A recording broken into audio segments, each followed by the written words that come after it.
5 तारखेला बारामतीमध्ये ओबीसी एल्गार मोर्चा झाला होता.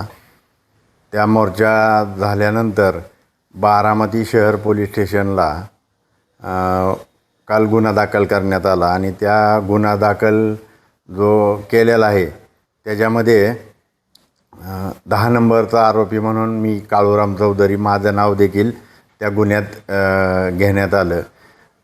तसं बघायला गेलं, वस्तुस्थिती बघायला गेलं तर त्या मोर्चाचा आयोजक मी नव्हतो आणि लोकांच्या आणि बहुजन समाजाच्या आग्रहास्तव तिथं जाऊन मी ते भाषण केलं.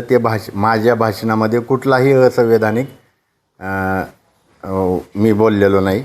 दुसरी गोष्ट, ज्या प्रकारे शिवराळ भाषेत शिवीगाळ करत जरांगे गेल्या 2 वर्षात या महाराष्ट्राचं सामाजिक भाईचारा ज्यांनी बिघडवला त्यांच्यावरती गुन्हा दाखल करायचं सोडून माझ्यावरती या ओबीसी बांधवांबरोबर जो गुन्हा दाखल केलेला आहे, हा गुन्हा इथले जे या जिल्ह्याचे जे पालकमंत्री आहेत त्यांच्या सांगण्यावरून केलेला आहे.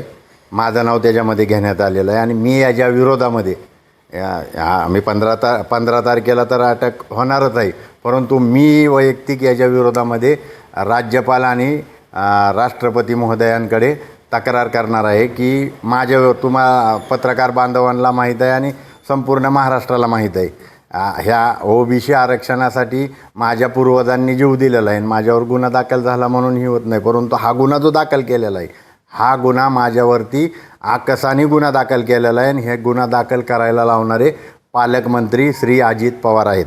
आणि मी अजित पवारांच्या विरोधामध्ये त्यांची आमदारकी, त्यांनी जे पद आणि गोपनीयतेची शपथ घेतलेली आहे त्या पद आणि गोपनीयतेच्या शपथेचा भंग केला म्हणून त्यांची आमदारकी आणि त्यांचं मंत्रिपद रद्द करा म्हणून मी राज्यपाल आणि राष्ट्रपतींकडे त्यांची तक्रार करणार आहे. जर राज्यपालांनी त्याची दखल घेतली नाही तर मी माझी जो दावा आहे तो मी कोर्टात जाणार आहे.